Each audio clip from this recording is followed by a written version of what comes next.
हाँ जी, लाइए कहां तक हो गया इसके अंदर।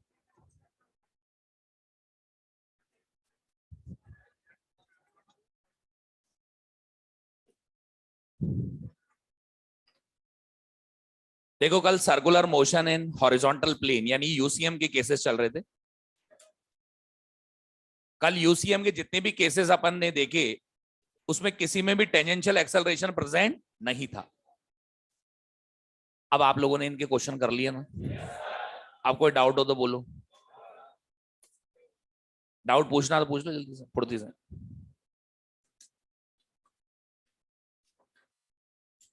बिगनर बॉक्स वन, इसमें देख लो बिगनर बॉक्स वन में कोई क्वेश्चन है क्या? बिगिनर बॉक्स वन नहीं है, बिगनर बॉक्स वन में नहीं है, अरे नहीं है। क्वेश्चन नंबर 4 जो है बिगनर बॉक्स का वो वही है कि अगर कोई रिजिड बॉडी घूमती है तो उसके हर पॉइंट का ओमेगा सेम रहता है। अब यही तो क्वेश्चन कह रहा है कि दोनों पार्टिकल ओरिजिन के रेस्पेक्ट में स्ट्रेट लाइन पर चलते हैं और इसी स्ट्रेट लाइन पर मेंटेन रहते हैं। तो ये यहां से चले, एक साथ चले और एक साथ वापस आए ना यहाँ पे, तो दोनों का एंगुलर डिस्प्लेसमेंट सेम, दोनों का टाइम इंटरवल सेम, तो दोनों का omega same.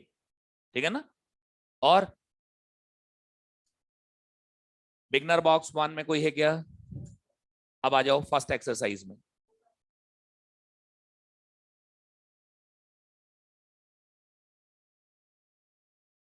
Beginner box one की बोल रहे हो क्या? बिगनर बॉक्स वन का सेकंड पार्ट देने। बिगनर बॉक्स वन के क्वेश्चन नंबर 2 का सेकंड पार्ट ये आपसे कह रहा है the magnitude of difference in velocities. अरे टिप की वेलोसिटी का मैग्नीट्यूड पूछ रहा है 90 डिग्री एंगल पर। मुझे बताओ यहां पर ये है वेलोसिटी की डायरेक्शन, यहां पर ये है वेलोसिटी की डायरेक्शन। अब स्पीड सेम है तो डेल्टा वी क्या आएगा? 2v साइन थीटा बाई 2 यानी 90 डिग्री बाई 2, √2v हो गया ना सीधा। ये तो काइनेमेटिक्स का क्वेश्चन है और ऐसे क्वेश्चन तो अपन ने भी कर रखे हैं पहले, एनएलएम में किए हुए हैं। चलो और बोलो, और है क्या बिगनर बॉक्स वन में? नहीं है? आ जाओ फर्स्ट एक्सरसाइज में। Exercise one question number,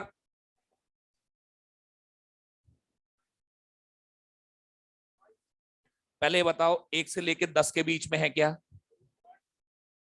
question number 1 to 10 के बीच में है क्या? 1 है। आपको सेंट्रीपिटल एक्सेलरेशन दे रखा है 4/r²। अब आपसे पूछा है मोमेंटम, तो सेंट्रीपिटल एक्सेलरेशन क्या होता है? कितना होता है? v²/r। ठीक है ना?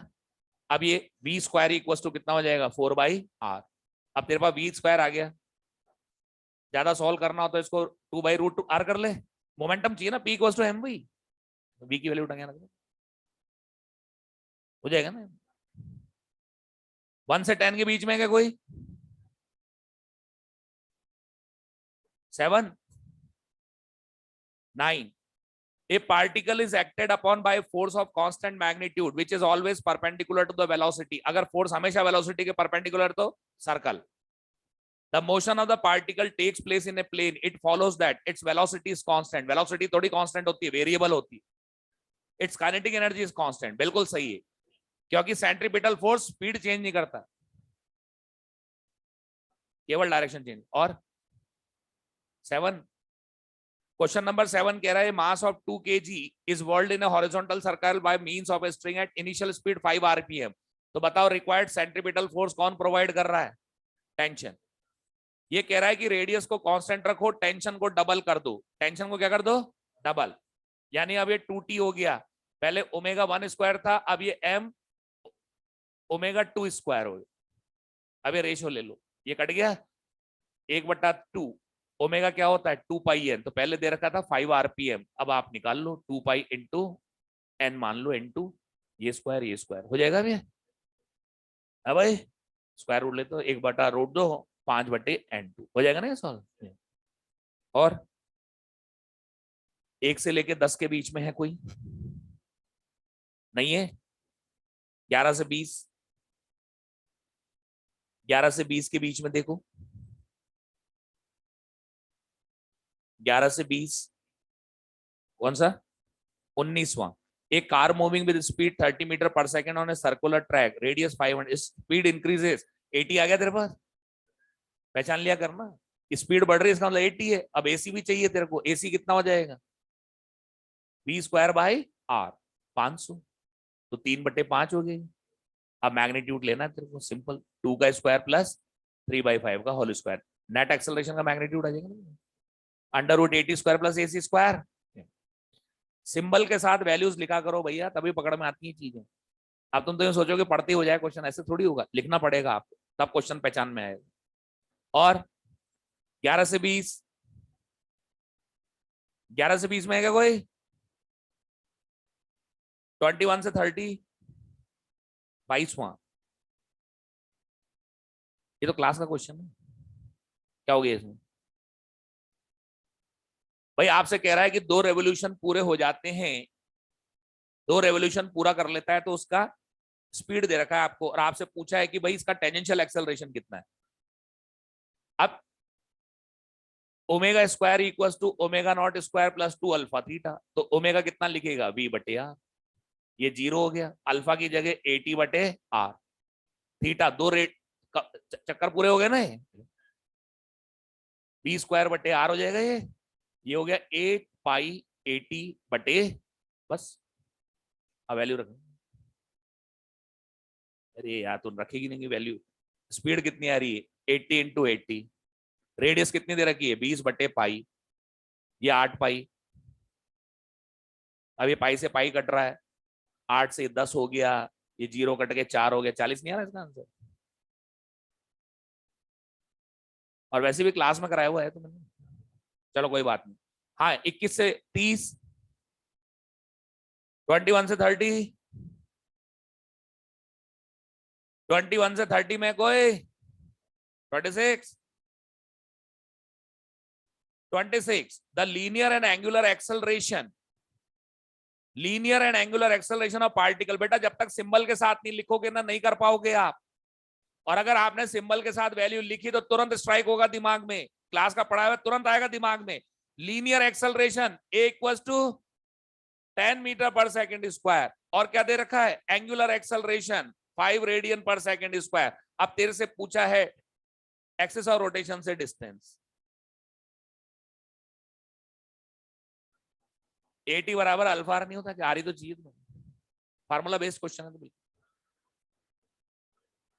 21 से 30, 21 से 30, 31 से 40, 41 तक है क्या कोई? नहीं है? अब आओ सेकंड एक्सरसाइज में। सेकंड एक्सरसाइज में क्वेश्चन नंबर 1 to 10 में बोलिए, क्वेश्चन नंबर 9,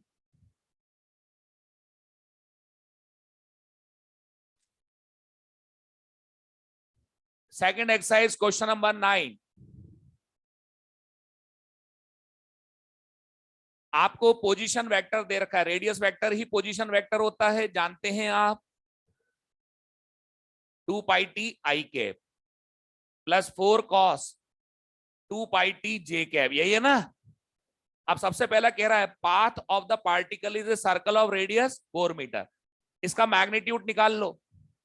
जब आप इसका मैग्नीट्यूड निकालोगे तो 4 स्क्वायर कॉमन आएगा, बचेगा क्या? Sine square 2πt plus cos square 2πt, 4 आ गया ना ये? तो पहला ऑप्शन करेक्ट है। क्वेश्चन पूछता है इनकरेक्ट क्या है, ये तो करेक्ट है। अरे रेडियस का मतलब पोजीशन वेक्टर का मैग्नीट्यूड, ये तो अपन ने उसमें करे होंगे, आपके एसएचएम में भी आते हैं, तो काइनेमेटिक्स में भी आता है, एसएचएम में मैग्नीट्यूड तो निकालना है, और अपन वेक्टर में भी कर चुके हैं। दूसरा, acceleration vector is along -r, ये तभी होगा -r के अलोंग जब टेंजेंशियल प्रेजेंट ना हो। तो तुम कैसे पहचानोगे कि ये यूसीएम है? ओमेगा से, ये ओमेगा टी है ना, ओमेगा दे रखा है 2π, बताओ ओमेगा टाइम पे डिपेंड कर रहा है क्या?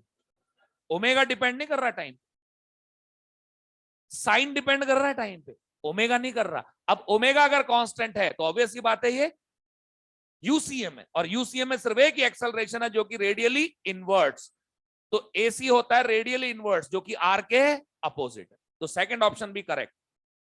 Magnitude of acceleration vector is v square by r, बिल्कुल सही है, यूसीएम है तो यही होगा मैग्नीट्यूड सेंट्रीपिटल एक्सेलरेशन का।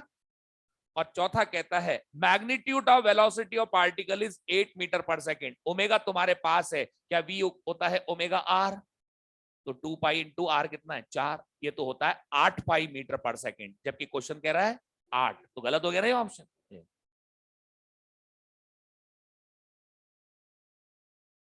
और 1 से लेके 10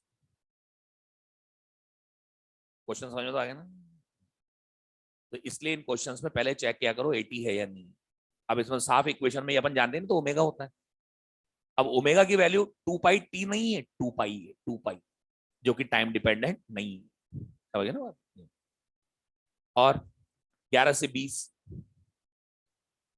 20, a particle starting from rest moves in a circle of radius r, attains a velocity v naught meter in nth round, nth round, third equation of motion लगा दो,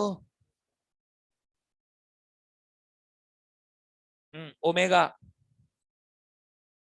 क्या वी नॉट बटे are का दोनों का स्क्वायर 0 टू अल्फा, अल्फा ही पूछा है, theta 2 into 2 पाई, बस अल्फा के लिए सॉल्व कर लो ना,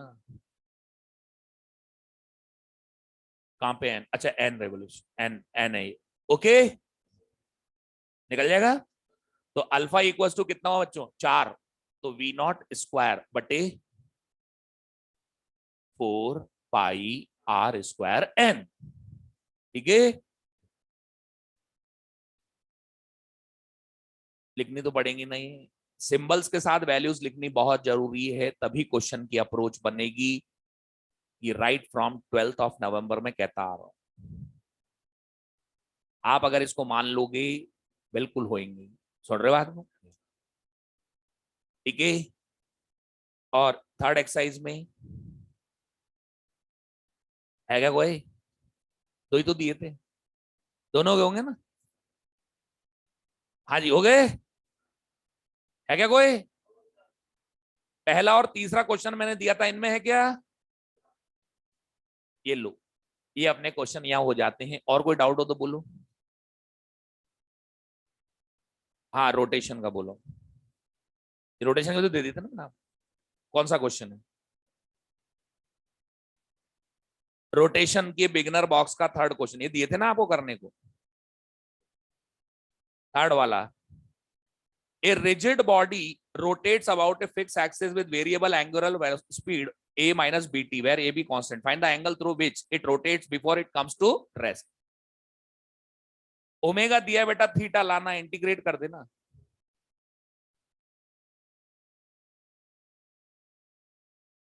वो तो एवरेज एंगुलर एक्सेलरेशन के लिए, उन्हें उससे ओमेगा 2 माइनस ओमेगा 1 करके क्या करेगा, उसे तो एक्सेलरेशन निकलेगा, अगर तू ओमेगा 2 माइनस ओमेगा 1 बटे T2 माइनस T1 करेगा बेटा, वो तो अल्फा हो गया, ओमेगा 1 प्लस ओमेगा 2 बाई 2 का क्यों करेगा, तू बता दो सही मुझे, वो तो एक्सेलरेशन की इक्वेशन जा रही हो तो सारी, change in omega upon time क्या होता है एक्सेलरेशन, अपने को थीटा चाहिए, इससे हो जाएगा theta equals to integration of omega with respect to t, कर लेगा ना इसको, बस इससे हो जाएगा, इसी से होएगा ही, हाँ जी। और है क्या कोई, और हो? इसके भी हो गए सारे, सॉल्व किए हैं या नहीं किए हैं, सॉल्व किए है ना, देखो भैया चैप्टर जब चल रहा है जब तो सॉल्व करना बहुत कंपलसरी है, ठीक है, आप रिवीजन कर रहे हैं पुराने चैप्टर्स को पढ़ रहे हैं वो तो बहुत अच्छी बात है, लेकिन इनको भी टाइम देना जरूरी है करंट वाली यूनिट से, ठीक है ना, तभी फायदा मिलेगा इन चीजों का। और है क्या कोई डाउट, बढ़ जाए आगे, ये चलो देखो यूसीएम का अगला केस इधर देखिए सामने,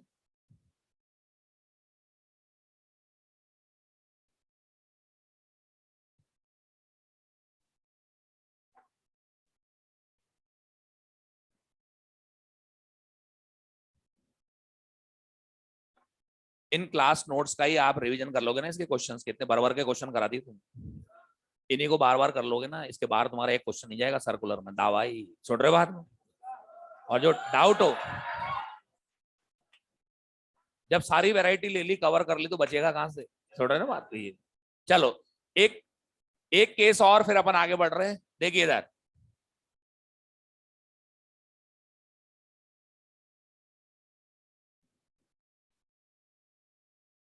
एक बाउल है, सिंपल सा क्वेश्चन है, इधर देखो।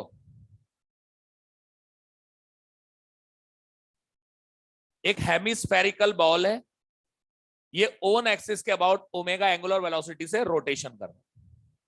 अब इसके अंदर एक पार्टिकल रख दिया।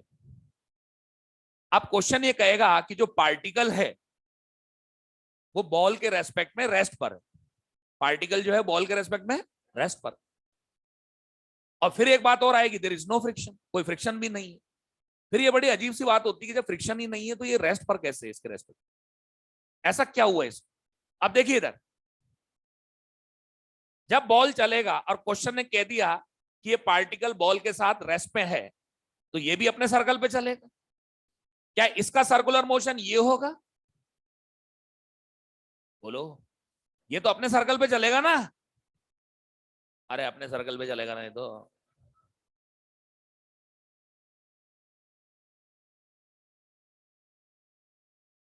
ये हो गया ऐसा सर्कल, हो गया जी। मैं कहता हूं इसके सर्कल की रेडियस है आर। ओके, तो मुझे एक बात बताओ, अगर ये सर्कुलर मोशन कर रहा है तो डेफिनेटली इसको कहीं ना कहीं से सेंट्रीपिटल फोर्स मिल रहा होगा। तो बस अपने को यही चेक करना कि कौन सा प्रैक्टिकल फोर्स है जो सर्कुलर मोशन के लिए सेंट्रीपिटल फोर्स दे रहा है। तो एक फोर्स तो इसका ग्रेविटी यानी वेट, ये तो vertically down.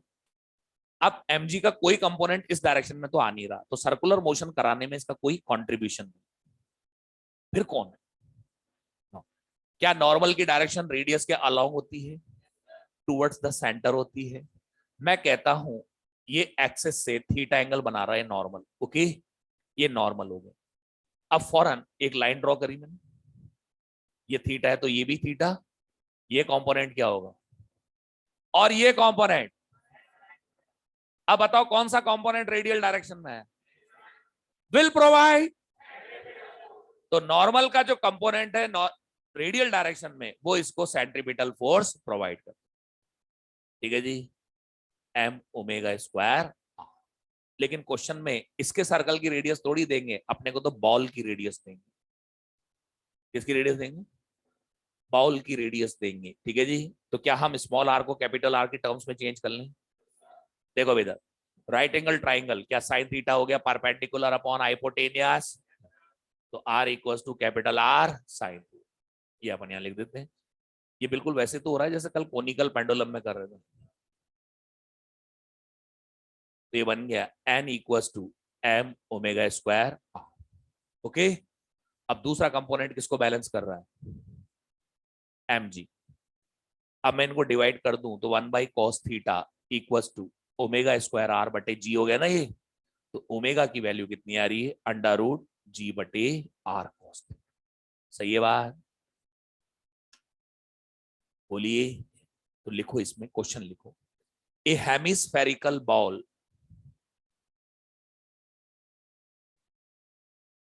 a hemispherical ball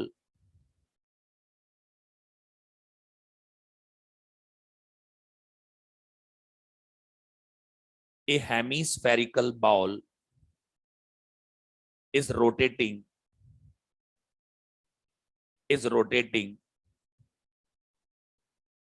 with angular velocity omega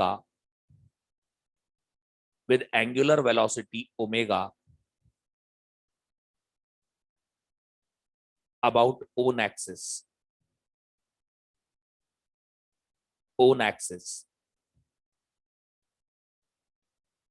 about own axis.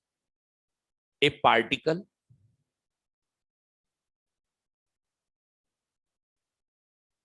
कल आप लोगों का हॉलीडे है, ठीक है जी,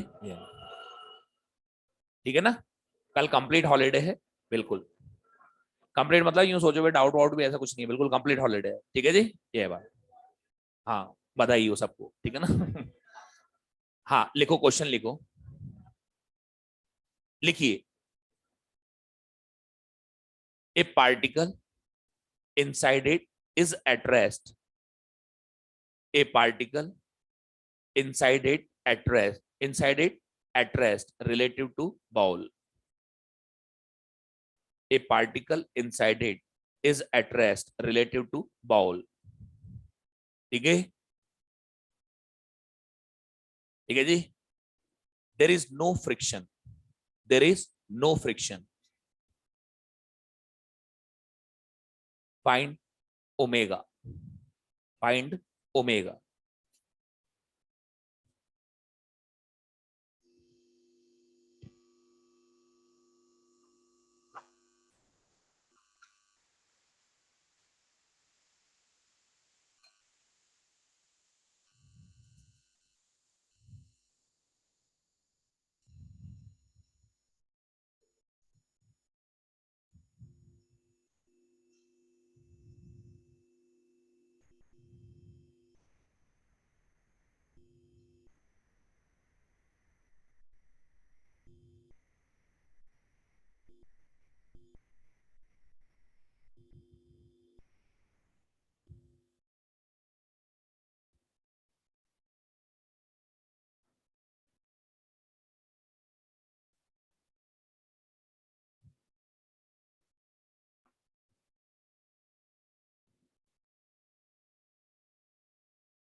हो गया भाई.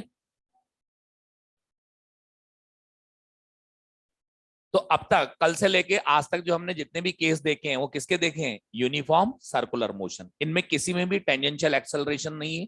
हर क्वेश्चन में आपने देखा होगा ओमेगा कांस्टेंट है, ओमेगा से घूम रहा है. ये भी तो ओमेगा से घूम रहा है.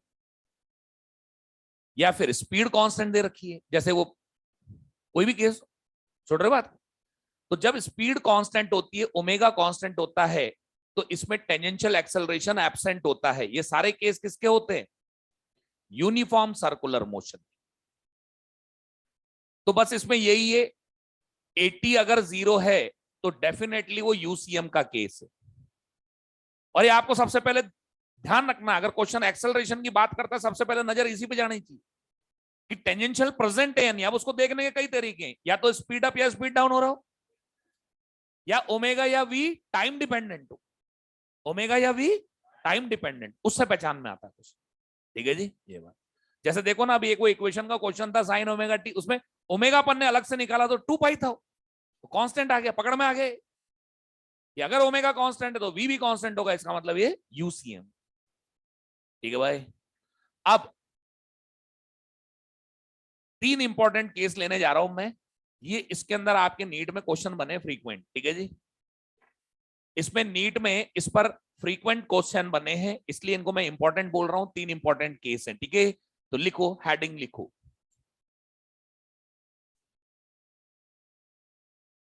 Maximum safe speed. Maximum safe speed.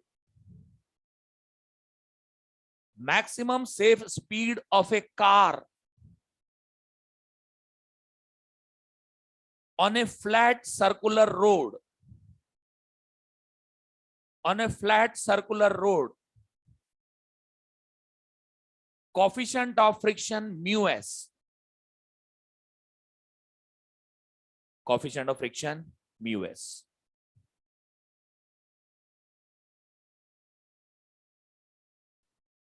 देखो एक कार आ रही है, सर्कुलर ट्रैक है, इसके सर्कल का सेंटर ये हो गया, सर्कल की रेडियस आर है। ओके, अब यहां पर एक फोर व्हीलर आ गया, कार कहने का मतलब है फोर व्हीलर।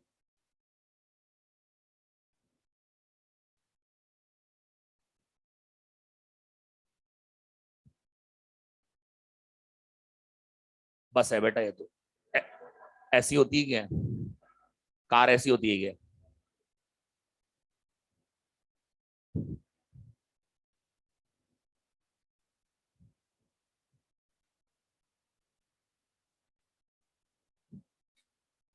ठीक है जी, ये भाई बस आ गई।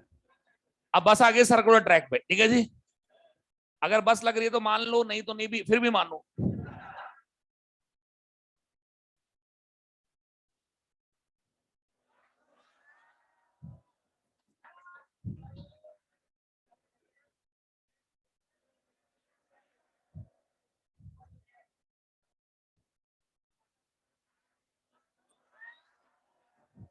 ये लो अब तो लग रही होगी बस। अब इधर देखो, ये इसके सर्कल की रेडियस है, ये सर्कल की रेडियस आर है। अब होता क्या है, जैसे ये कार या बस सर्कुलर ट्रैक पे आती है, तो due to property of inertia of direction ये रेडियली आउटवर्ड्स जाने की कोशिश कर। देखो इसमें दो केस हैं, आगे भी चल रही है, आगे बढ़ रही है, और रेडियली आउटवर्ड्स, ये सेंटर है सर्कल का, यू आई ना ये। तो due to property of inertia of direction ये रेडियली आउटवर्ड्स जाने की कोशिश कर। ये बिल्कुल वैसा ही केस है जैसा कल ग्रामोफोन रिकॉर्ड पे कॉइन का था ना, बिल्कुल वही केस है। यानी यहां पर जो कार है वो रेडियली आउटवर्ड्स जाने की कोशिश कर रही है। ये कार ऐसे आ रही है ना, यूं जाने की कोशिश, भाई सामने तो चल ही रही है, व्हील्स तो रोल हो ही रहे हैं, वो तो आगे बढ़ रही है, लेकिन रेडियली आउटवर्ड्स जाने की कोशिश कर रही है। और अगर ये रेडियली आउटवर्ड्स नहीं जा रही तो इसको रोक किसने रखा है? तो फ्रिक्शन की डायरेक्शन किधर होगी? ये है टायर्स पर फ्रिक्शन की डायरेक्शन इनवर्ड। अब आपको मुझे बताना है ये काइनेटिक है कि स्टैटिक है? काइनेटिक है या स्टैटिक है? बिल्कुल सही। सुनो अब इधर, इसमें इसमें मोशन दो तरीके का है। एक तो सामने जा रही है, सर्कुलर ट्रैक पे सामने की तरफ आई, तो जो भी है आपके काइनेटिक फ्रिक्शन है, रोलिंग फ्रिक्शन है, जो भी है व्हाटएवर, वो अलग केस है। लेकिन हम जो बात कर रहे हैं वो इसकी बात कर रहे हैं, ये रेडियल डायरेक्शन की बात कर रहे हैं। ये कार यूं चल रही है ना, ये रेडियस है, ये कार सामने जा रही है, तो ये क्या इस तरफ जाने की टेंडेंसी रख रही है, रेडियली आउटवर्ड्स। अगर रेडियली आउटवर्ड्स स्किड होने की टेंडेंसी रख रही है लेकिन स्किड नहीं हो रही, तो फिर कौन सा फ्रिक्शन है? बस आपको तो ये देख भाई, एक तो है सरकमफरेंस के अलाउंग, वो तो जो भी मोशन है चल रहा है, एक तो है टेंजेंट के अलाउंग। किसके अलाउंग? बताओ, जो कार चल रही है वो टेंजेंट के अलाउंग चल रही है ना? कार टेंजेंट के अलाउंग चल रही है ना भैया? मैं ये डायरेक्शन की बात कर ही नहीं रहा, मैं बात कर रहा हूं ये वाली डायरेक्शन, ये बाहर जाने की कोशिश कर रही। तो बताओ फ्रिक्शन किधर आएगा? अंदर की तरफ। अब आ रही है समझ? रोलिंग फ्रिक्शन, काइनेटिक फ्रिक्शन, वो सब इस डायरेक्शन में, जिसकी मैं कोई बात नहीं कर रहा। मैं टेंजेंशियल डायरेक्शन की बात कर ही नहीं रहा, मैं बात कर रहा हूं रेडियल डायरेक्शन। क्या ये रेडियल डायरेक्शन बाहर स्लिप हो गई क्या? होना चाहती कि नहीं होना चाहती? होना चाहती कि नहीं होती, लेकिन नहीं हो रही। इसका मतलब किसने रोका इसको? Static friction. अब आपको समझ में आया ये स्टैटिक होना चाहिए? तो रेडियल डायरेक्शन में जो फ्रिक्शन आएगा वो कौन सा आएगा? स्टैटिक, क्योंकि इसका मूवमेंट नहीं हुआ है। रेडियल डायरेक्शन में रिलेटिव मोशन नहीं हुआ है, समझे? इसलिए स्टैटिक फ्रिक्शन है। तो अब मुझे बताओ, कुछ भी हो, स्किड नहीं हुआ, आ गया स्टैटिक फ्रिक्शन, पर ये बस या कार कर तो सर्कुलर मोशन नहीं रही है ना? तो बताओ सर्कुलर मोशन कर रही है तो रिक्वायर्ड सेंट्रीपिटल फोर्स कौन दे रहा है? कौन दे रहा है? Static friction, m we square बटे आर। कौन प्रोवाइड कर रहा है? स्टैटिक। अब ये कार वाला मानता नहीं है और स्पीड बढ़ा रहा है, वो अपनी स्पीड बढ़ा रहा है, तो बताओ क्या रिक्वायरमेंट ऑफ सेंट्रीपिटल फोर्स बढ़ जाएगी? लेकिन ये स्टैटिक फ्रिक्शन अपनी वैल्यू को बढ़ा लेता है क्योंकि ये सेल्फ एडजस्टेबल। अब बस का ड्राइवर सोच रहा है अभी भी स्किड नहीं हुआ, वो अपनी स्पीड को और बढ़ाता है, लोग मना कर रहे क्या कर रहा है तू, लेकिन वो अपनी स्पीड बढ़ा रहा है।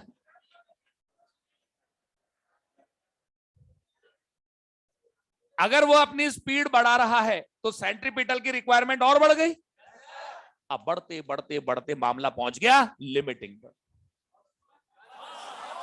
बस अब और नहीं।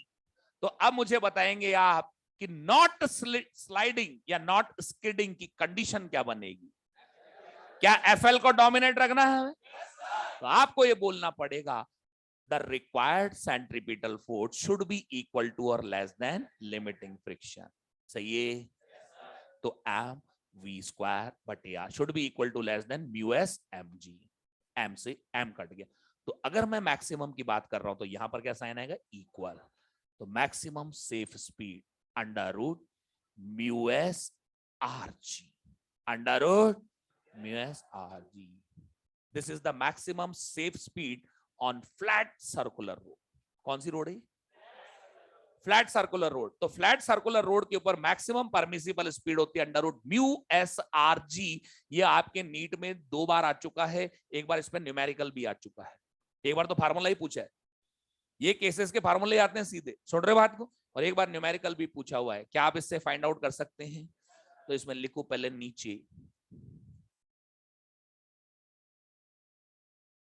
Car tends to skid radially outwards. Car tends to skid radially outwards.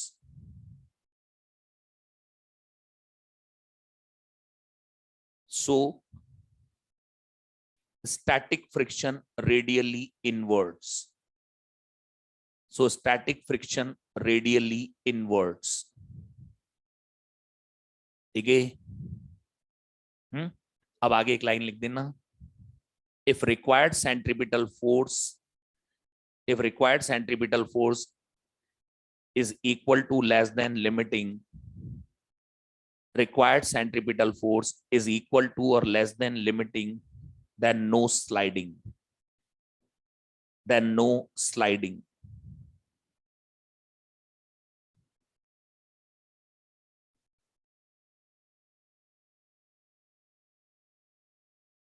ठीक है? ठीक है जी।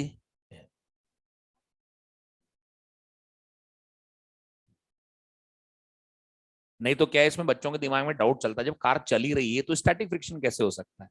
तो बेटा हम टेंजेंशियल डायरेक्शन की बात नहीं कर रहे, कार चल रही है टेंजेंशियल डायरेक्शन, हम बात कर रहे हैं रेडियल डायरेक्शन।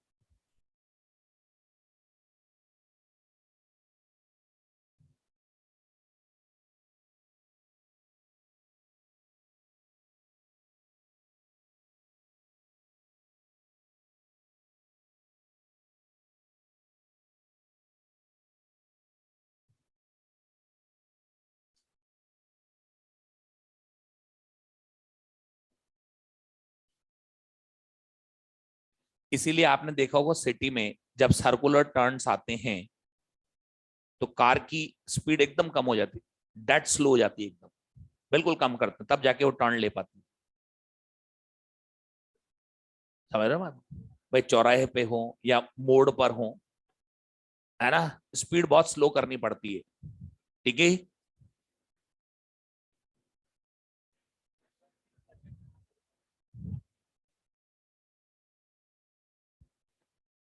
अरे तो सिटी में तो दिलेर लोग भी कुछ नहीं कर पाएंगे, इतना ट्रैफिक नहीं होता क्या?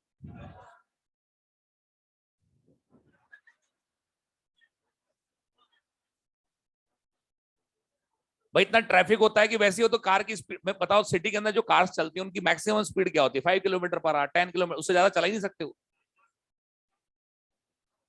नहीं चला सकते वो। नहीं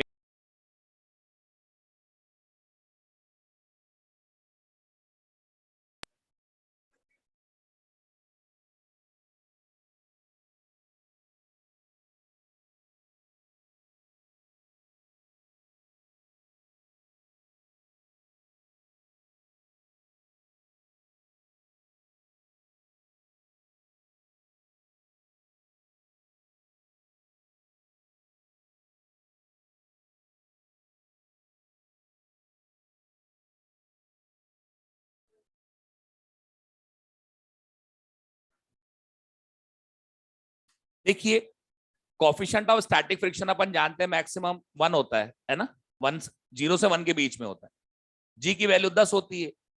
तो यहां पर ये जो मैक्सिमम परमिसिबल स्पीड होती है बहुत कम होती है, ये मैक्सिमम सेफ स्पीड क्या होती है, बहुत कम होती है, ये मैक्सिमम सेफ स्पीड बेहद कम होती है। तो सिटी में तो चल जाता है क्योंकि सिटी में तो स्पीड ही बहुत कम होती है, लेकिन हाईवेज पे नहीं चल पाता क्योंकि हाईवे पे चलती है 80 kilometre per hour, 90 kilometre per hour पे चलती है।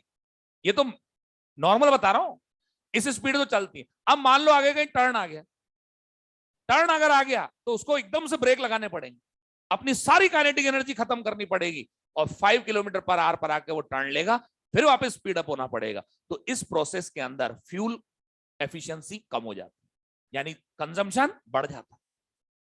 तो हाईवेज पे हम ये नहीं करना चाहते, तो इसलिए अब प्रॉब्लम ये आ रही है कि फ्लैट रोड पे तो पॉसिबल हो नहीं पा रहा। अगर फ्लैट रोड है तो हम वहां पर ये सेफ स्पीड बढ़ा नहीं पा रहे, तो फिर करें क्या? तो फिर इसके अंदर एक छोटा सा डिजाइन चेंज करते हैं, ट्रैक के अंदर ही ट्रैक में एक डिजाइन चेंज किया जाता है। तो देखिए वो डिजाइन में चेंजिंग क्या होती है, देखिए इधर ये सर्कुलर ट्रैक, तो इसमें क्या करते हैं कि जो रोड है उसकी जो आउटर एज होती है उसको इनर के कंपैरिजन में रेस कर दिया जाता है, हाइट बढ़ा देते हैं उसकी, ये इस तरीके से स्लोप बना दिया जाता है। इसको कहते हैं बैंकिंग ऑफ रोड, क्या बोलते हैं? और ये जो एंगल है ये बैंकिंग एंगल कहलाता है। क्या कहलाता है? Banking angle. अब ये हमने क्या करा, आउटर एज को ऊपर उठा दिया, आउटर एज को ऊपर उठा दिया। अब इसमें से कार आएगी सामने से, तो ये ऐसे तिरछी होके आएगी, ऐसी आएगी तिरछी, टेढ़ी हो जाएगी, छोड़ रहे बात को। तो इससे क्या होता है, इसकी सेफ स्पीड बढ़ जाती है। जैसे यूं आ रही है कार, ये फ्लैट रोड है, अब टर्न आया है तो ऐसे तिरछी हो जाएगी और फिर ऐसे जाएगी और फिर वापस सीधी होके यूं निकलेगी, समझ रहे बात? तो ये यूं आएगी, टेढ़ी हो जाएगी, भाई आउटर एज बढ़ा रखी ना अपन ने रोड की, यूं आई ऐसे तिरछी हुई और फिर सीधी निकल जाएगी, फ्लैट होती है रोड। और अगर पूरा ही टर्न है तो पूरे सर्कल में चलेगी ऐसे। आपने कार रेसिंग देखी है? कार रेसिंग जो ट्रैक्स होते हैं वो बिल्कुल ऐसे रहते हैं, एकदम टेपर्ड, एकदम टेपर्ड होते कि नहीं होते बताओ? ऐसे हो जाता नहीं, तो सीधी निकल जाती है कार। ठीक है जी, यूं आई, तिरछी हो गई, फिर यूं निकल गई, फिर इधर से कार आई, भाई आने जाने का रास्ते होते हैं।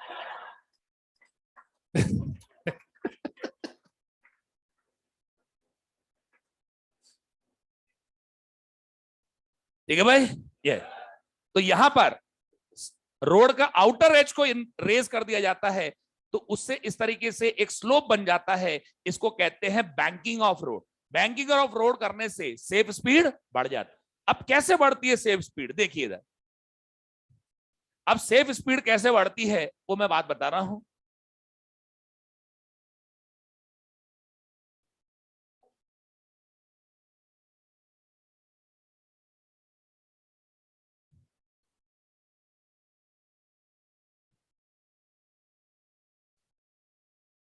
ये सर्कल का सेंटर यहां पर है, ओके। अब सामने से आ रही है कार,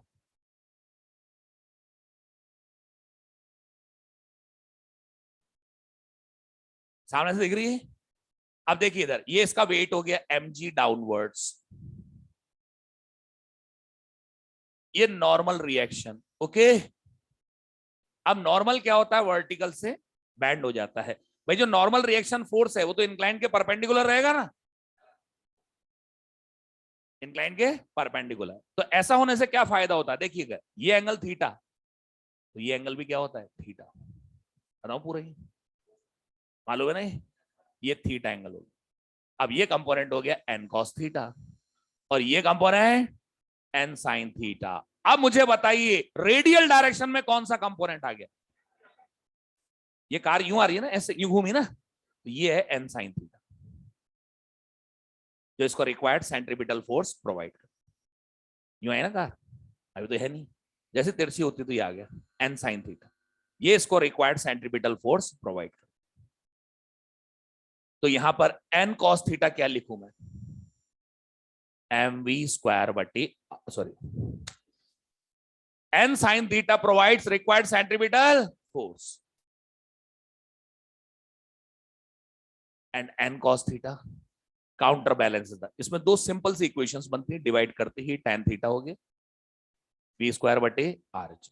तो v इक्वल टू कितना हो गया, under root are g tan theta. अब इधर देखो आप, for same radius, for same radius अगर मैं बैंकिंग एंगल बढ़ा दूं तो सेफ स्पीड भी बढ़ जाएगी। अब यहां हमारी मर्जी है, जितना स्लोप दिया फिर एक बोर्ड लगा दिया, maximum safe speed 100 kilometre per hour, यानी अब इस ड्राइवर को रोकने की जरूरत नहीं है, उसने बोर्ड पढ़ लिया, उसको भरोसा है रोड बनाने वाले इंजीनियर्स पर कि सही बना होगा, सुन रहे बात को, वो 100 किलोमीटर पर आवर की स्पीड से निकल जाएगा उसके ऊपर से सेफली, कोई दिक्कत नहीं आएगी, समझ गए बात, वो बड़े आराम से निकल जाएगा, उसको भरोसा है, सुन रहे बात, ठीक है। ये तो यहां पर थीटा बनाते हैं, भाई हमें सेफ स्पीड चाहिए, उसके लिए हम थीटा को बनाते हैं और वैसे ही स्लोप दे देते हैं, तो हमारे पास वो सेफ स्पीड आ जाती है। तो बताइए जितनी ज्यादा सेफ स्पीड चाहिए, क्या बैंकिंग एंगल उतना ही बढ़ा दिया जाए? कई बार क्या होता है, इसकी हाइट दे देते हैं, बैंक रोड की हाइट देते हैं, इसका बेस दे देते हैं, तो tan थीटा क्या हो जाएगा, परपेंडिकुलर अपॉन बेस। बस अगर आपको डायमेंशंस दे रखी हो, हाइट दे रखी हो आउटर एज की और बेस दे रखा हो, तो इससे निकल जाएगा tan theta equals to h upon b। और अगर ये एंगल बहुत छोटा हो, कई बार क्या होता है थीटा बहुत छोटा है, theta is very small, theta is very small, अगर थीटा बेहद स्मॉल हो तो बताइए साइन थीटा का अप्रोक्सीमेशन और टेन थीटा का अप्रोक्सीमेशन बी थीटा। अगर आपसे कहे कि थीटा बहुत छोटा है और आपको सड़क की ये बेस ना देकर विड्थ दे रखी हो, भाई जो रोड है तो ऊपर से नापेंगे ना, अगर ये नाप के दे दे आपको तो फिर दोनों सेम मान लें, मतलब बी की जगह सड़क की विड्थ ही लिख देना, लेकिन वो तब होगा जब थीटा छोटा हो, ठीक है भाई, अदरवाइज तो tan theta equals to h upon b, ठीक है भाई। ये तो लिखो नेक्स्ट, बैंकिंग ऑफ रोड, लिखो इसमें banking of road, banking of road, banking of road लिख दीजिए, the outer as of the road, the outer as of the road is raised with respect to inner, with respect to inner,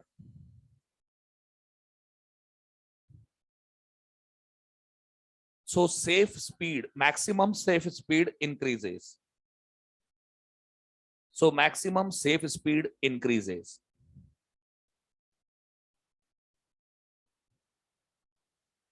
ठीक है, ये बना लीजिए, ये बनाना बस, खाली उसको अलग से लिखना, उसके ऊपर हेडिंग, उस पर हेडिंग लिखना। अब मुझे बताओ, मैंने जो ये सॉल्व किया है फार्मूला, इसमें कहीं फ्रिक्शन का नाम है क्या? तो ये बिना फ्रिक्शन वाला है, आपके नीट में जो क्वेश्चन आते हैं ना, फ्रिक्शन वाला और बिना फ्रिक्शन वाला दोनों आते हैं, ठीक है ना। हुँ? लिखो इसमें, पहले तो बना लो फिर इसमें लिखना,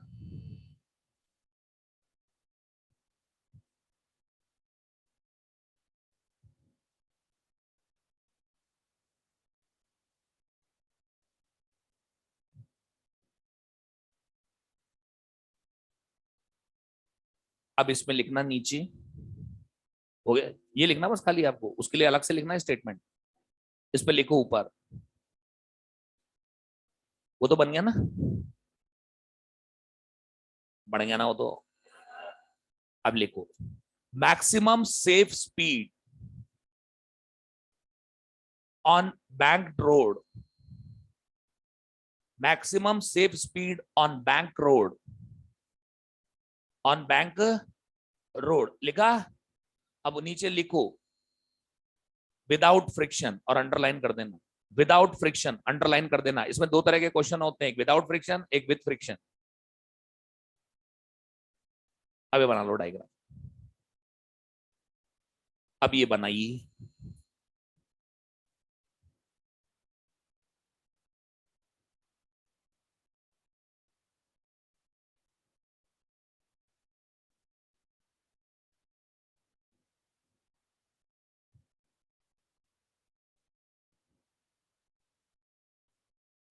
ये जितने भी मैंने सर्कुलर ट्रैक बनाए हैं इसमें ध्यान रखना, यूं ही आ रही है कार घूमते हुए, है ना, इसका सर्कल का सेंटर इधर है।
लिख दिया।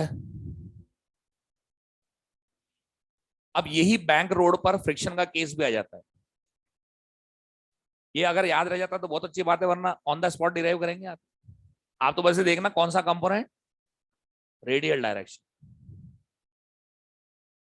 भाई बैंकिंग रोड से क्या होता है कि नॉर्मल को कंपोनेंट में तोड़ा जा सकता है। आपने देखा है कि जब रोड पे एक बाइक चलाता है पर्सन और जैसे टर्न आता है तो अपनी बॉडी को लीन कर लेता है। अगर वो तेज स्पीड में निकलना चाहता है टर्न पे तो वो अपनी बॉडी को लीन कर लेता है। तो यही चीज फोर व्हीलर्स में नहीं हो पाती, वो लीन हो जाएगी क्या? तो कार लीन नहीं हो पाती तो हम रोड को ही लीन कर देते हैं, इसलिए फायदा मिलता है। आगे ना समझ में ये। चलो भाई, आपने देखा होगा ना, आपने खुद ने भी तो चलाई होगी ना बाइक, तो सर्कल पे आते टेढ़े नहीं हो जाते एकदम, लेकिन फिर भी सेफली घूम जाते हैं ना अपन। तो हाई स्पीड में निकलना हो तो ऐसे निकल सकते हैं। तो वही चीज कार के लिए अपन क्या करते हैं, रोड को ही टेढ़ा कर देते हैं। ठीक है, अब नेक्स्ट लिखो, with friction, with friction maximum safe speed, with friction maximum safe speed.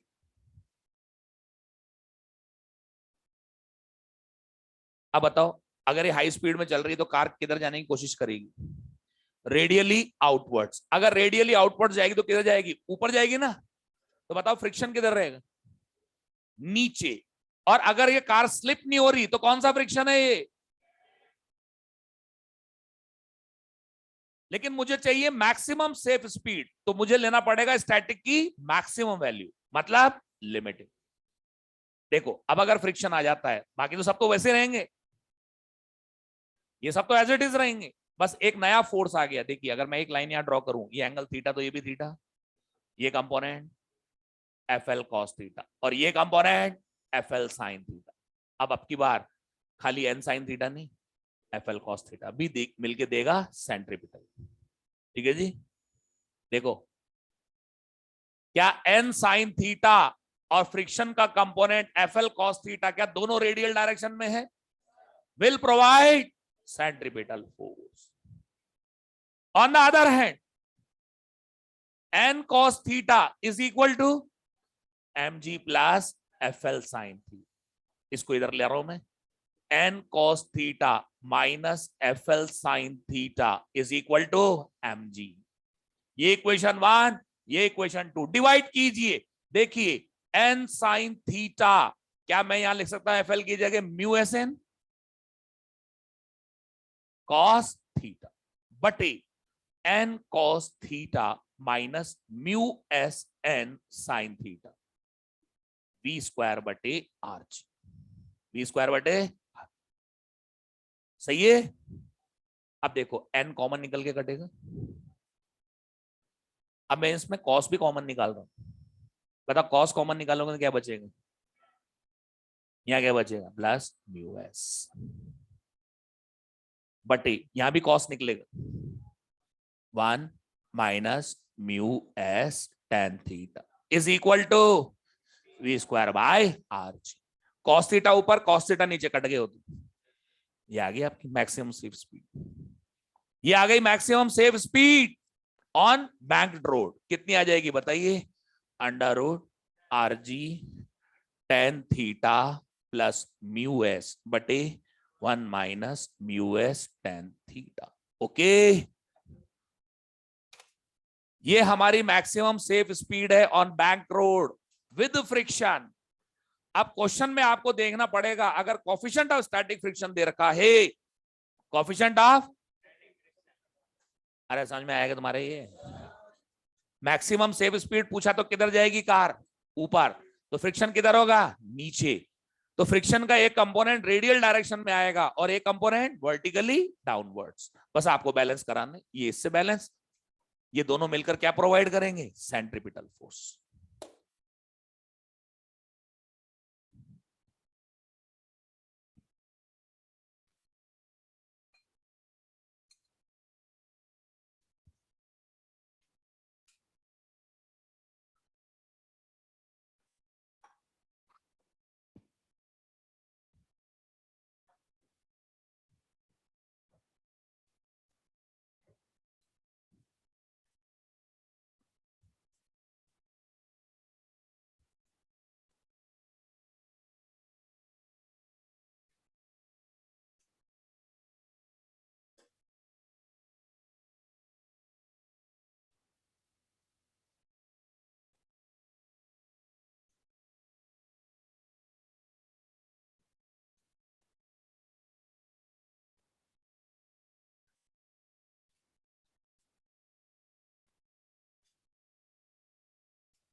अच्छा, मैं इसमें डाउट्स के लिए मेरे एक शाम का टाइम भी दे रहा हूं आप लोगों को, 5:30 से 6:30 यहीं इसी काउंटर पे बाहर।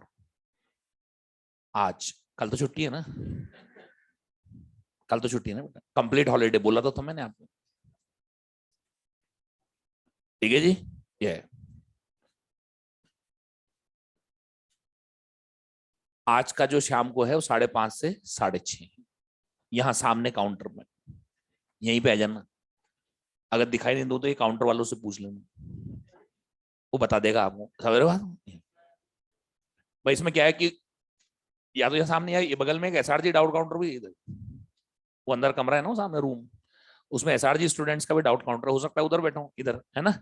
मैं इधर ही होऊंगा वैसे तो, यहीं मिल जाऊंगा।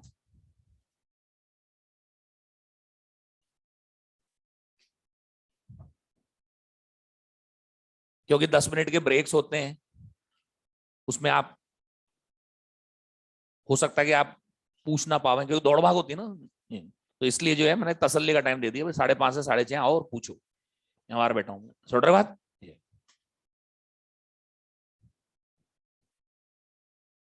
आज हो गए। अब सुनो इधर, ये 3 इंपॉर्टेंट केस है, एक बार रिपीट कर रहा हूं। Flat circular turn under root mu r g, bank road without friction under root are g tan theta, और विद फ्रिक्शन में ये आ गई। ये याद मत रखना, ऑन द स्पॉट सॉल्व करना, ये याद नहीं रहती, रह जाएगी याद। अगर एलिफेंट मेमोरी है तो याद रख लेना इसको। भाई एलिफेंट को सब याद रहता है।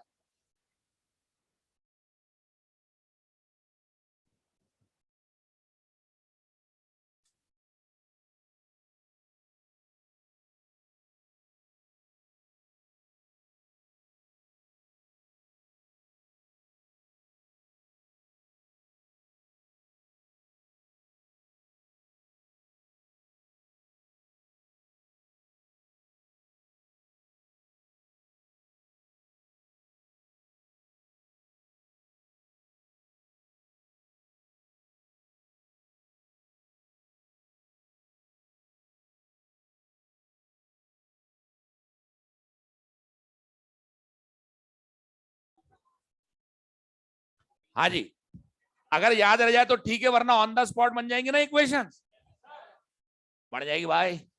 अच्छा, इसके अंदर एक केस और होता है कि अगर मान लो इसकी स्पीड बहुत ही कम कर दी, ड्राइवर बहुत ज्यादा डर रहा है, स्पीड अगर इसने बहुत ज्यादा कर दी तो एक कंडीशन ऐसी आती है कि नीचे की तरफ स्किड होने लग जाती है। अब बताओ फ्रिक्शन किधर होगा? ऊपर। उसको कहते हैं मिनिमम सेफ स्पीड। क्या बोलते हैं उसको? मिनिमम सेफ स्पीड उसको कहा जाता है। हालांकि ये बस आपको ध्यान रहना चाहिए, बस ऐसा कोई इंपॉर्टेंट नहीं है। मेन तो ये तीन इंपॉर्टेंट है, मेन तो ये तीन इंपॉर्टेंट है। लेकिन यदि क्वेश्चन ये कहता है मिनिमम सेफ स्पीड, क्या बोलता है, तो उस कंडीशन में किधर स्किड होएगी? नीचे की तरफ। तो फ्रिक्शन किधर लेना है? ऊपर। बस ये चेंजिंग करनी, बस आप केवल ये चेंज होगा। और देखो ये एंगल थीटा, तो ये कंपोनेंट क्या हो जाएगा? F l cos theta. और ये component f l sine theta, ऊपर की तरफ हो जाएगा, है ना। मैं बस इक्वेशन बना के छोड़ रहा हूं, इसमें कोई ज्यादा इंपॉर्टेंस नहीं, लेकिन फिर भी ध्यान रख लेना है, भी आपकी नॉलेज में होना चाहिए। अगर आ जावे तो कर लो, ठीक है ना। बताओ, अगर मिनिमम सेफ स्पीड है तो किधर स्किड होगी? नीचे। तो फ्रिक्शन किधर होगा? ऊपर। ओके, लिख दू इसकी इक्वेशन। बताओ क्या लिखूं? नेट फोर्स रेडियल इनवर्ट्स, बोलो। N sine theta minus f l cos theta. ये अपोजिट में नहीं है। Net force radially inwards n sine theta minus f l cos theta will provide. तो ये मिनिमम हो रहा है भैया। और n cos theta plus f l sine theta is equal to m जी। बस हो गया, ठीक है ना। इसकी कोई ज्यादा इंपॉर्टेंस नहीं, लेकिन आ जावे तो बना देना, आगे तो बना लोगे ना क्वेश्चन। मतलब इसमें ये बताना चाह रहा हूं कि मिनिमम अगर होती है तो फ्रिक्शन किधर हो जाता है? ऊपर की तरफ। लिखो इसमें नीचे, minimum safe speed, minimum safe speed, minimum safe speed, tendency of skidding is downwards, tendency of skidding is downwards, tendency of skidding is downwards.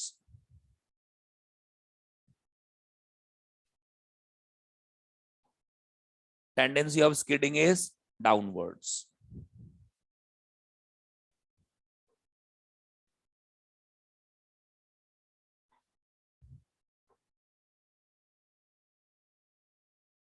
Okay,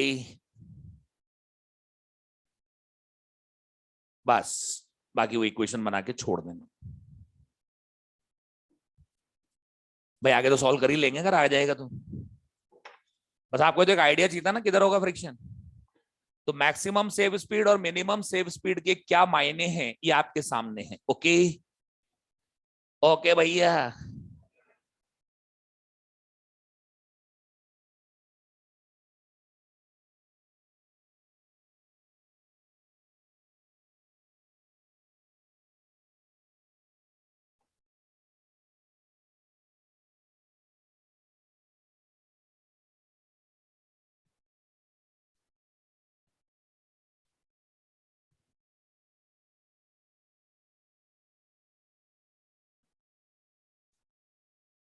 ये लो भाई, ये हमारे यूनिफॉर्म सर्कुलर मोशन के सारे केसेस खत्म हो गए अब यहाँ, ठीक है जी, ठीक है। अब इसके बाद नेक्स्ट हेडिंग डालेंगे circular motion in vertical plane. Circular motion in vertical plane bracket में लिखेंगे non UCM. Circular motion in vertical plane non UCM के केस चालू हो गए अब।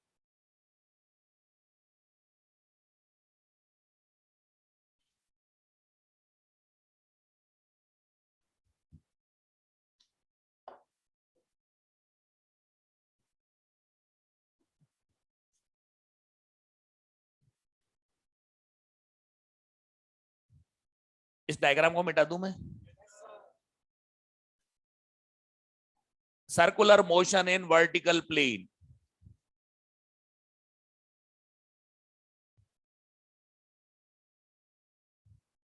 अच्छा इधर देखो, इधर देखिए, यहां से केस चालू होते हैं नॉन यूसीएम के। अब सब अपने सामने फोकस रखना, जब मैं कहूं तभी लिखना है, देखते रहो इसे सामने। मैंने एक स्टोन को स्ट्रिंग से टाई किया और ऐसे घुमा रहा हूं, ऐसे। स्टोन यूं जा रहा है, पहले ऊपर जाता है फिर नीचे आया, ठीक है। इससे पहले जो मैं कर रहा था वो ऐसे घुमा रहा था। इस केस में ग्रेविटी फोर्स वर्टिकली डाउनवर्ड्स है, तो वो अपना कोई रोल नहीं प्ले कर पा रही, ग्रेविटी अपना कोई रोल प्ले नहीं कर पा रही। लेकिन अब ग्रेविटी अपना रोल प्ले कर, ठीक है। ये देखिए इधर,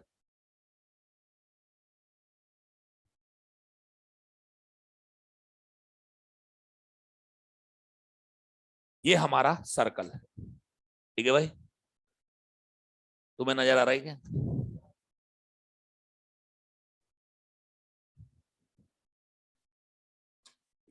हल्का आ गया, देखो इधर,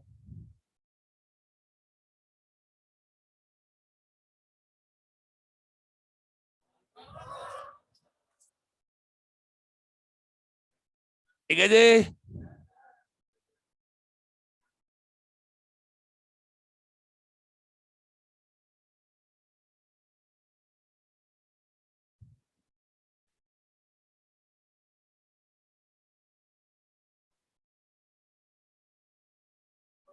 बस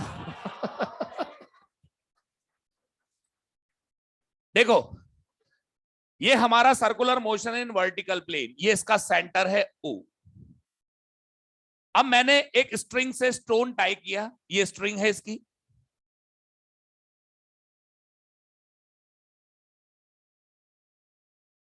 ये यहां पर स्टोन है। इसको लोएस्ट पॉइंट पर मैंने स्पीड दी VL, मुझे लिखना पड़ेगा VL, क्योंकि यहां पर हर पॉइंट पर स्पीड सेम नहीं है। अब होता क्या है कि जैसी मैंने स्टोन को स्पीड दी, जैसे स्टोन ऊपर उठेगा तो यहां पर ग्रेविटी फोर्स की डायरेक्शन डाउनवर्ड है, इसलिए जीबी डाउनवर्ड्स।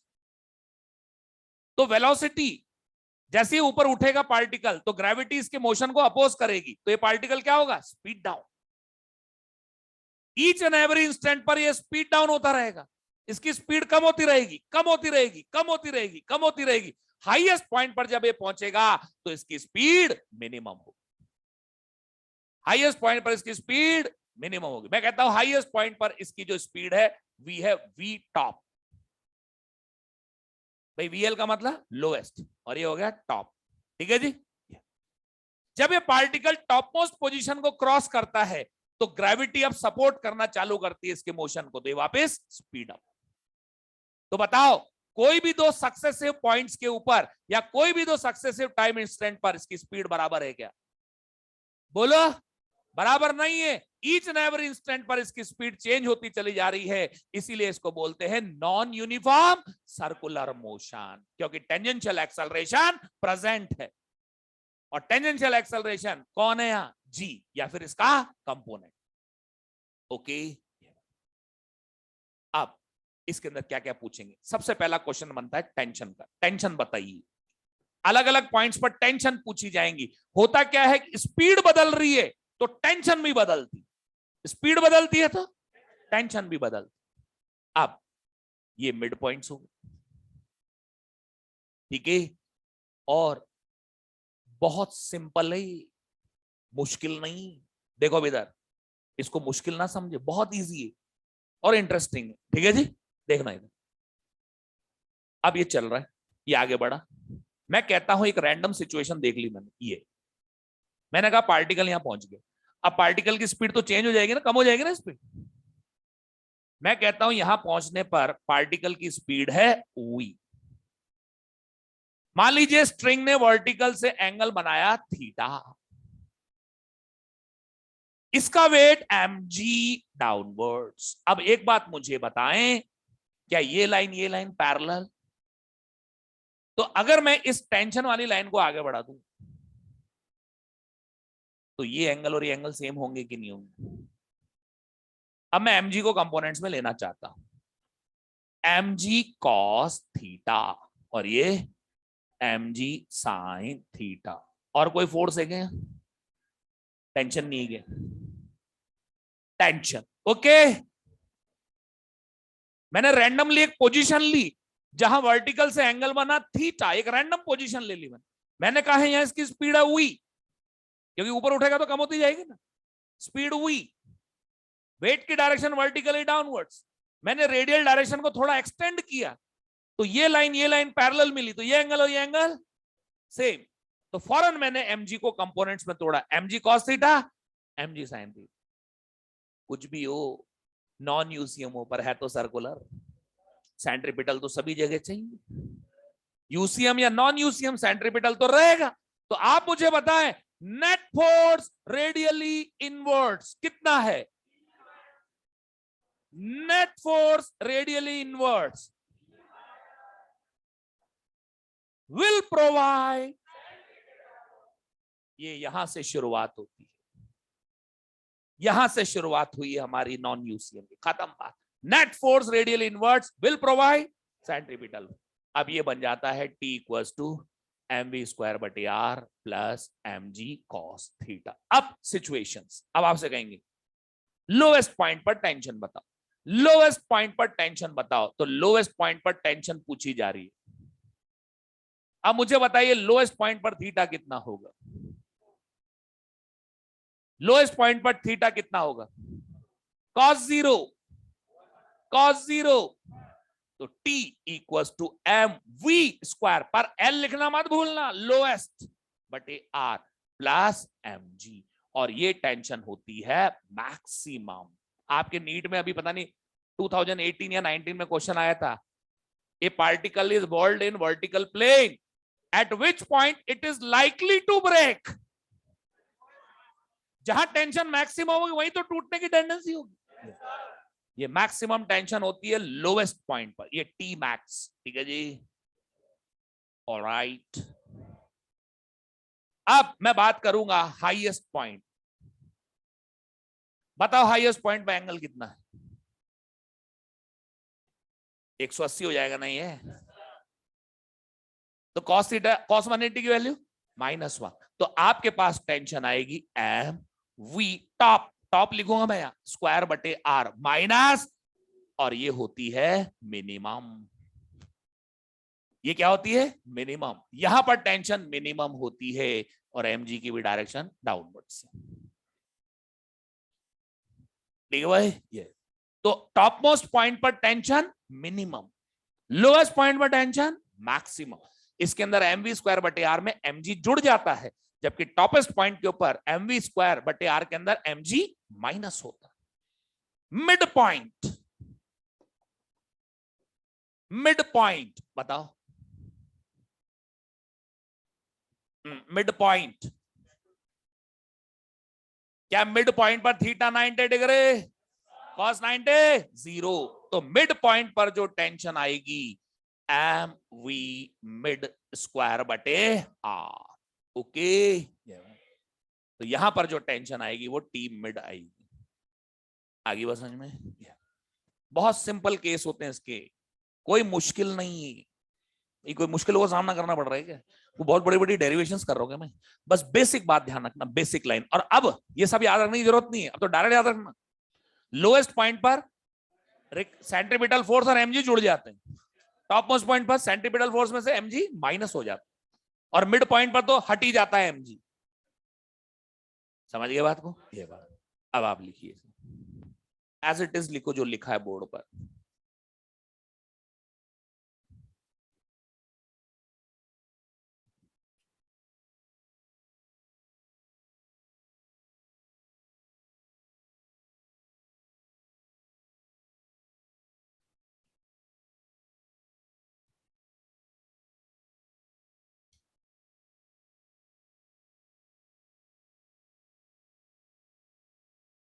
अब देख भैया ऑनलाइन वाले बच्चे, यहाँ साफ दिखाई दे रहा है ना कि स्पीड में चेंज आ रहा है, इसलिए ये टेंजेंशियल एक्सेलरेशन प्रेजेंट होगा, इसीलिए नॉन यूसीएम है।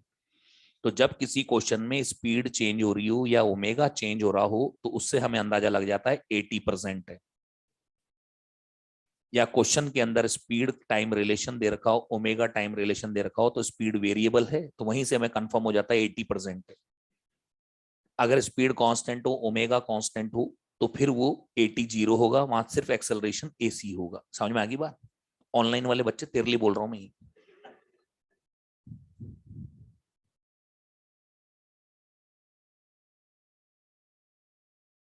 और बेटा एक डाउट की ना, स्पेलिंग सही लिखा गया, डीओ यू बीटी होता है।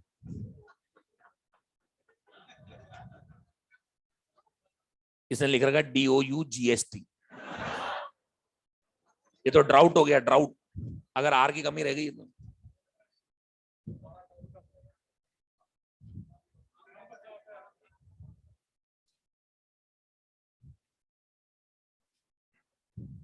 स्टूडेंट ब्रैकेट में ऑनलाइन।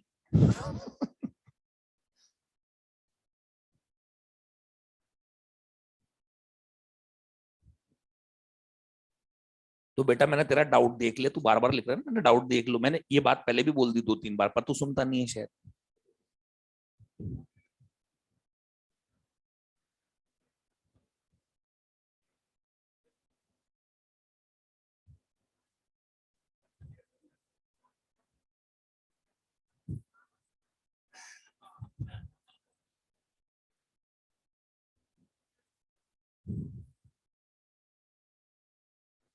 आज हो गए।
हाँ जी, लिख दिया। हम्म, ये बात तो समझ में आ गई ना आपके? अब आपको है ना डायरेक्ट ध्यान रखना है कि लोएस्ट पॉइंट पर टेंशन मैक्सिमम है, which is equal to M we square बटे आर प्लस एम जी। बस वी ध्यान रखना, लोएस्ट पॉइंट का वी लेना है, क्योंकि यहां वी हर पॉइंट पर डिफरेंट रहेगा। ओके, अब सुनो इधर, मैंने ये घुमाया पत्थर को, लोएस्ट पॉइंट पर वीएल स्पीड दी, ओके, नोट कर लिया समझ? अब सामने देखो, अब लिखता हुआ नहीं दिखना चाहिए कोई भी।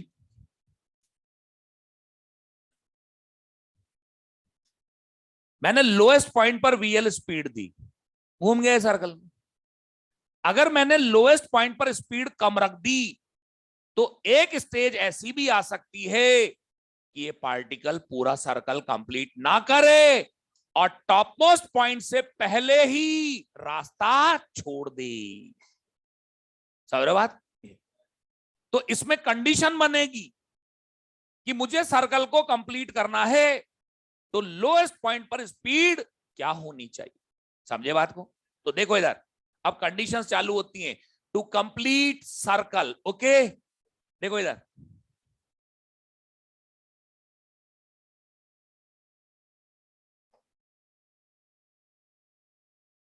सर्कल कंप्लीट होने के लिए पूरे मोशन में ये स्ट्रिंग स्लैंकन नहीं होनी चाहिए, मतलब टेंशन जीरो नहीं होनी चाहिए। अगर होनी है टेंशन जीरो, तो हाईएस्ट पॉइंट पर हो। टेंशन अगर जीरो होनी हो तो हाईएस्ट, उससे पहले कहीं जीरो नहीं होनी चाहिए। For completion of circle, tension at top most point should be equal to greater than zero. उससे पहले टेंशन जीरो नहीं होनी चाहिए। अगर जीरो होनी है टेंशन, तो हाईएस्ट पॉइंट पर हो, उससे पहले नहीं, उससे पहले नहीं हो। अगर टेंशन टॉप मोस्ट पॉइंट से पहले कभी जीरो नहीं होती है, तो डेफिनेटली सर्कुलर मोशन होगा कंप्लीट सर्कल। कंप्लीट। इसको कहते हैं लूपिंग द लूप। क्या? Looping the loop. Tension should not be zero anywhere besides topmost point। ठीक है जी। अब टेंशन टॉप पर जीरो या जीरो से ज्यादा, ये मैंने इसको लिख दिया एम वी टॉप स्क्वायर बटे R minus M G should be equal to greater than zero. M V top square बटे R should be equal to greater than M G. M M cut गया तो आपके पास result आ रहा है V top equal to greater than under root are G. अगर circle को कंप्लीट होना है तो टॉप मोस्ट पॉइंट पर speed under root are G से कम नहीं होनी चाहिए। अब critical, critical means just completion, critical speed, critical का मतलब बस कंप्लीट हो रही है, तो वो हो जाएगी टॉप पर under root are G equal to R G, equal to under root are G. इसको कहते हैं क्रिटिकल स्पीड, मतलब जस्ट कंप्लीट हो रहा है। समझ गए बात? और अगर इससे ज्यादा हो तो बड़े आराम से। ये तो ठीक कंप्लीशन की कंडीशन है, लूपिंग द लूप की जस्ट कंडीशन है कि टॉप मोस्ट पॉइंट पर स्पीड कितनी होनी चाहिए, अंडर रूट आर जी। अगर इससे ज्यादा है बड़े आराम से, और अगर इससे कम है इसका मतलब सर्कल छोड़ चुका है, पार्टिकल सर्कल छोड़ चुका है। ठीक है जी। अब मुझे तो चाहिए लोवेस्ट पे, तो मैं देखो एक चीज मुझे बताओ, कितने फोर्स काम कर रहे हैं इस पार्टिकल पे? एक तो mg और एक टेंशन। क्या टेंशन पूरे सर्कुलर मोशन में मोशन के परपेंडिकुलर रहा? पूरे मोशन में परपेंडिकुलर रहा, तो इसका वर्क डन। तो टेंशन कोई वर्क नहीं कर रहा, तो फिर कौन कर रहा है? ग्रेविटी। क्या ग्रेविटी कंजर्वेटिव फोर्स है? If only conservative force is doing work, then we can apply COM, conservation of mechanical energy। तो मैं लगाने जा रहा हूं COM between topmost point and lowest point। COM between topmost point and lowest point। ये एक दूसरी बात जो आपको ध्यान रखनी है, vertical plane circular motion, COM काम आएगा आपके बार बार। एक तो ये इक्वेशंस टेंशन वाली, और एक ये काम आएगा बेटा, हमेशा याद रखना कॉम को तो लगाना ही है। Circular motion in vertical plane में कॉम आएगा इसे काम में। तो बताइए क्या मैं कह सकता हूं लॉस इन पोटेंशियल एनर्जी? ऊपर से नीचे आ रहा है ना, गेन इन। मैंने आपको याद हो तो उस टाइम एक बात बोली थी कि लॉस या गेन हो पोटेंशियल एनर्जी में, उसको तो हमेशा प्लस करके लिखा रखो mgh, बस काइनेटिक एनर्जी में चेंज कर देना। अगर गेन है तो फाइनल माइनस इनिशियल, और अगर लॉस है तो इनिशियल माइनस। याद है आप लोग? यहाँ अप्लाई होंगी चीज। अब देखो यहां से आके बीच में, यहां से यहाँ के बीच में बताओ M G into two R, gain in kinetic energy half M V L square minus half M under root are G का होल स्क्वायर। टॉप पे तो ये है ना, ये क्रिटिकली तो है टॉप पे। अब देखिए एम तो कॉमन निकल के कट गया बच्चों, ये दो इधर आ गया, 4 हो गया ना, ये V L square minus R G, square root हट जाएगा ना यार, तो V L under root 5 R जी। ये है critical speed at lowest point, critical speed at lowest point. मेरी बात सुनिए, लोवेस्ट पॉइंट पर speed under root 5 R G से कम नहीं होनी चाहिए। तो ये कंडीशन आ गई, अगर लोएस्ट पॉइंट पर speed under root 5 R G है तो सर्कल जस्ट कंप्लीट होगा, और अगर ज्यादा है बड़े आराम से। समझ गए ये बात? समझ गए? ये कंडीशन है for completion of circle in vertical plane. इन्हीं पे क्वेश्चन बनेंगे आप, समझे? ये इसकी थ्योरी ज्यादा नहीं होती, हो गई 1-2 पॉइंट और है बस, छोड़ रहे ना बात। इनको अब अपने को क्वेश्चंस में अप्लाई करना है, और इसमें तो बल्कि एक फायदा और है, अपन डायरेक्ट भी अप्लाई कर सकते हैं क्वेश्चन में। मतलब अगर मैं आपसे कहता हूं क्वेश्चन लगाओ तो लगा सकते हो आप, कोई परेशानी नहीं। समझे ये बात? तो लिखो, आगे लिखो condition condition for completion of circle, condition of completion of circle, condition of completion of circle or looping the loop, और लूपिंग द लूप कहते हैं इसको।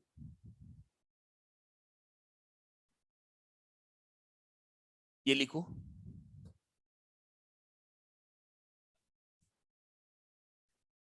ये लिखा आपने।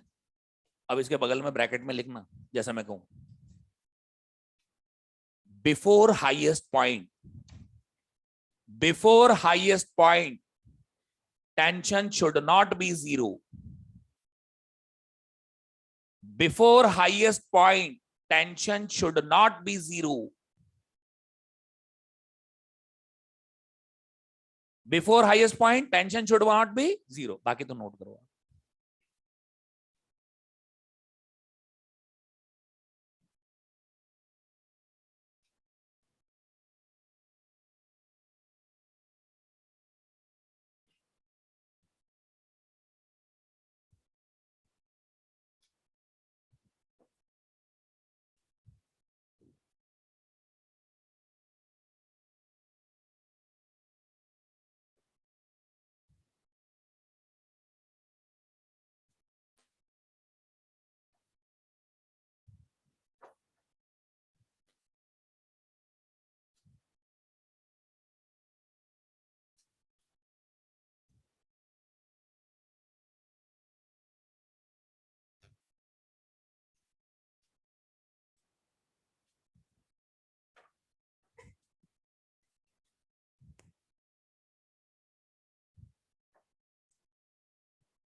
हो गया।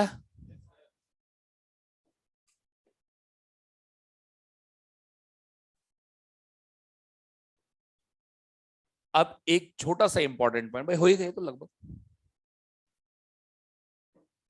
एक छोटा सा इंपॉर्टेंट पॉइंट। मैंने कहा ना इसकी बेसिक थ्योरी नहीं है, बेसिक्स ज्यादा, एप्लीकेशन से बस डायरेक्ट छोड़ रहे बात को। लेकिन जो एप्लीकेशन से उनके लिए छोटी छोटी बातें ध्यान रखनी पड़ेंगी। देखिए इधर, in critical stage, in critical stage, अच्छा ऐसे कॉम लगा के मिड पॉइंट पे भी निकाल सकते हो ना, वो तो खुद निकाल लेना, मैं तो दूसरी बात कर रहा हूं। देखिए इधर क्रिटिकल स्टेज की बात है, यानी जस्ट कंप्लीशन हो रहा है सर्कल, तो लोएस्ट पॉइंट पर टेंशन मैं देखना चाहता हूं कितनी आ रही है। एम वी की जगह लिख दो √5 RG बटे R प्लस MG। ओके, अब मुझे बताओ ये कितना आ रहा है। R से R कट गया, 6 MG। तो बताइए क्रिटिकल स्टेज में लोएस्ट पॉइंट पर टेंशन कितनी और हाईएस्ट पॉइंट पर 0। हमने कंडीशन ही यहीं से चालू की है, तो T मिनिमम कितनी है 0। इधर देखो T मिनिमम 0, तो बताओ मैक्सिमम मिनिमम टेंशन का डिफरेंस कितना है, कितना है। अब एक बात और सुन लो, circular motion in vertical plane, circular motion in the difference of maximum tension to minimum tension is 6 mg always.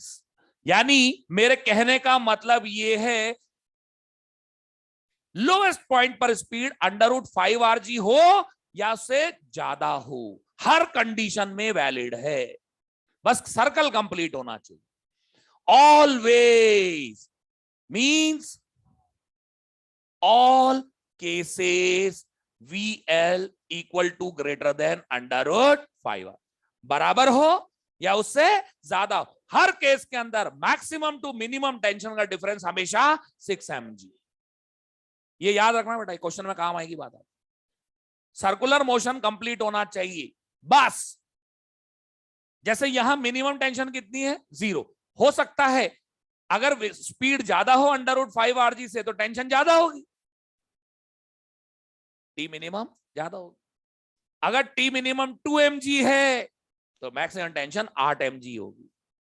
ये है इसका फायदा, ये हर केस में वैलिड है, हर केस में वैलिड। इसीलिए मैंने लिखा है ऑलवेज, यानी means all cases V equal to और ग्रेटर देन √5r। हर केस में वैलिड है ये रिलेशन। मैक्सिमम और मिनिमम टेंशन का डिफरेंस हर केस में वैलिड है in completion of circle, in completion of circle. ठीक है जी, बस हो गया, क्या बचा है? बस हो गया। पर हाँ हाँ बिल्कुल, खाना भी खाएगा, अभी तो क्लास है एक और, खाना याद आ रहा तेरे को? अच्छा टिफिन लाया होगा, चलो ठीक है, कल कर लेंगे मार। नहीं हो गया उसमें कोई दिक्कत नहीं है, परसों कर लेंगे, कोई आफत थोड़ी आ रही है। वो तो बस मैं बता रहा था, जो रिजल्ट कलेक्ट किए उनको मैं लिखता भाई यहाँ। चलो देखो, जो रिजल्ट्स लिए है critical, just completion of circle.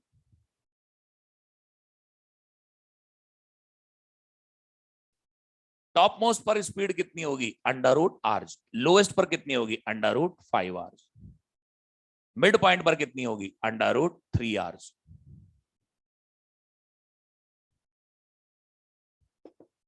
यहां टेंशन मैक्सिमम कितनी होगी, 6 mg। यहां कितनी होगी, 0।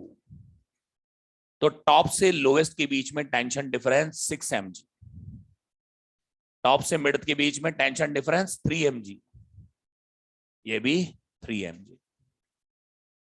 ये जो रिजल्ट्स निकले हैं उनको लिखा है बस मैंने।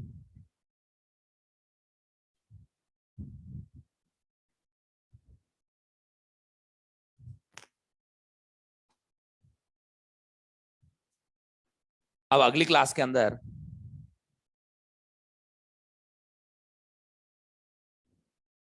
अब मेरी बात सुनो, चालू कर दो इसके क्वेश्चन, कर दो चालू, ठीक है ना? मतलब इसमें अब टिक कराने की जरूरत नहीं है। Circular motion in vertical plane के चालू कर दो, आप स्टार्ट कर दो क्वेश्चंस। मैं तो कराऊंगा इसे एप्लीकेशंस आगे, लेकिन आप अपनी तरफ से पहले से स्टार्ट रखो। एक्सरसाइज 1 में कर लेना इनके सारे, सेकंड एक्सरसाइज में ढूंढ ढूंढ के कर लेना, ठीक है? क्या टिक कराऊं क्या, देख लेना आप लोग, है ना? तो अब चालू कर दो इनके क्वेश्चंस करने, बाकी तो मैं कराऊंगा इसे, ठीक है? तो अब अगली क्लास में बात करेंगे। तो कभी तो आप हॉलीडे मनाइए कल का, उसके बाद आपसे मिलते हैं, मुलाकात होंगी एक दिन के बाद। हाँ आपको भी ईद मुबारक हो भाई, बहुत